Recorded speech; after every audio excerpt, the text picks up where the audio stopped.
semuanya, seperti yang disampaikan Bu Harni sebelumnya, bahwasanya kami berdua di sini, perkenalkan, aku Reza dari Program Studi Ilmu Hukum Angkatan 2022, dan juga saya Ika dari PAI Angkatan 2022. Oke, kami di sini adalah perwakilan ya teman-teman dari tim Duta Safety Riding UIN Sunan Kalijaga, yang sebenarnya kami ada 18 orang.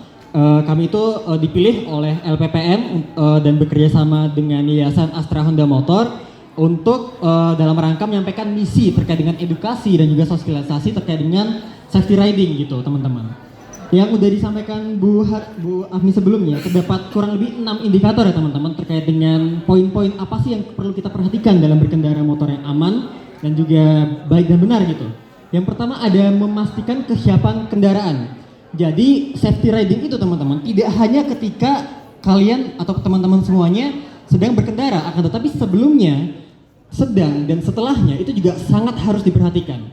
Yang pertama ada memastikan kesiapan kendaraan. Pertama ada pastikan apakah posisinya spionnya benar gitu. Kemudian periksa kelistrikan, lampu rem, terus juga lampu sen, dan yang terakhir itu ada bahan bakar, gas, rem, kopil, dan sebagainya. Sebenarnya juga banyak lagi hal-hal yang harus kita perhatikan sebelum kita berkendara, termasuk mungkin ban, apakah bannya kempes atau tidak, bocor atau tidak, atau yang semacamnya seperti itu teman-teman.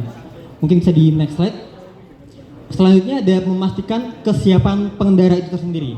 Jadi tidak hanya kendaraannya, akan tetapi kita sebagai pengendara juga harus siap gitu.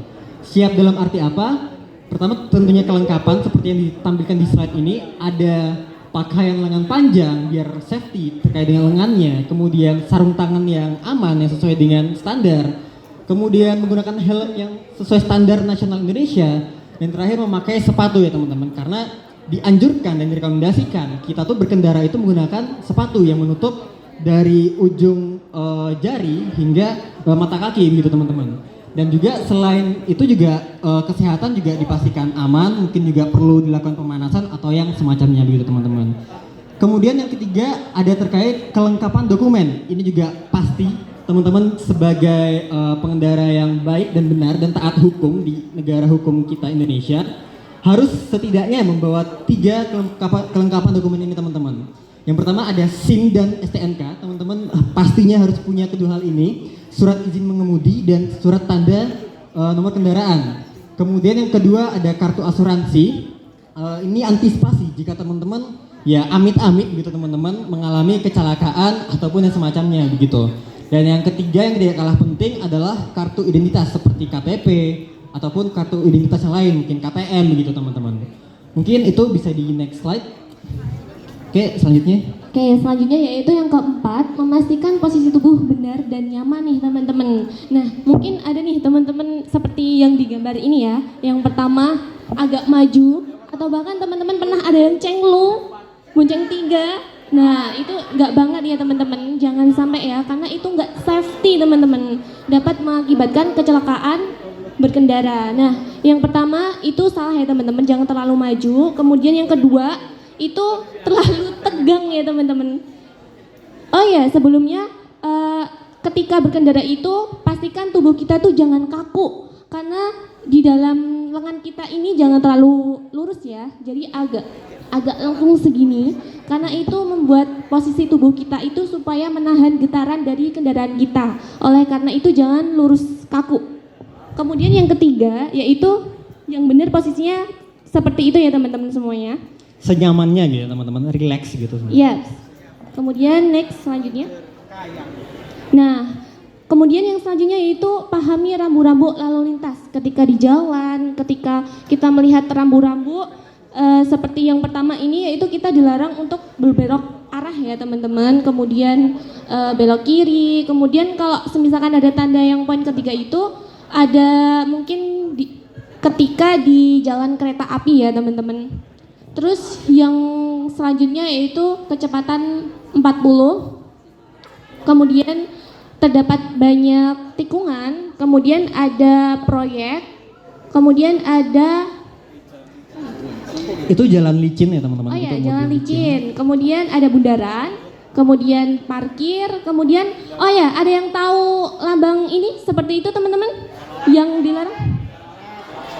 Dilarang apa? Dilarang membunyikan klakson. Di saat apa? Biasanya tanda seperti itu tuh di masjid atau di sekolah, di tempat beribadah seperti itu ya teman-teman. Kemudian ada lambang nyebrang jalan kaki ya. Kita perlu hati-hati. Kemudian ada tanda sepeda. Ini khusus pengguna sepeda atau banyak sepeda. Kemudian kita tidak boleh masuk di area ke sana kecuali sepeda. Kemudian selanjutnya yaitu ini ada tanda seperti mengerucut, itu adalah jalan yang lebar, kemudian jalannya semakin sempit. Oke, selanjutnya ada banyak anak-anak menyeberang atau banyak anak-anak biasanya di sekolah, kemudian stop dan ini harus berhenti. Oke, selanjutnya yaitu ini tanda di jalan ya teman-teman. Pahami makna marka jalan raya. Nah, seperti itu. Marka ganda boleh menyalip di marka putus. Seperti itu ya teman-teman. Jadi ada lurus, kemudian ada kayak lurus tapi itu enggak sepenuhnya. Kemudian yang kedua, marka putus ini boleh menyalip. Tetapi teman-teman kalau misalkan menyalip juga harus perlu hati-hati juga ya. Ada kode-kodenya. Misalkan kita klakson terlebih dahulu, juga nyalipnya itu dari sebelah mana seperti itu. Kemudian yang ketiga, marka lurus tidak boleh menyalip. Lurus ini kita tidak boleh menyalip ya teman-teman. Kemudian yang ketiga, marka kuning banyak aktivitas keluar masuk. Kita juga perlu hati-hati di sana. Nah, kenapa sih kita menyampaikan materi ini kepada teman-teman semua? Karena ketika KKN ini kita juga perlu safety teman-teman semua. Dan ini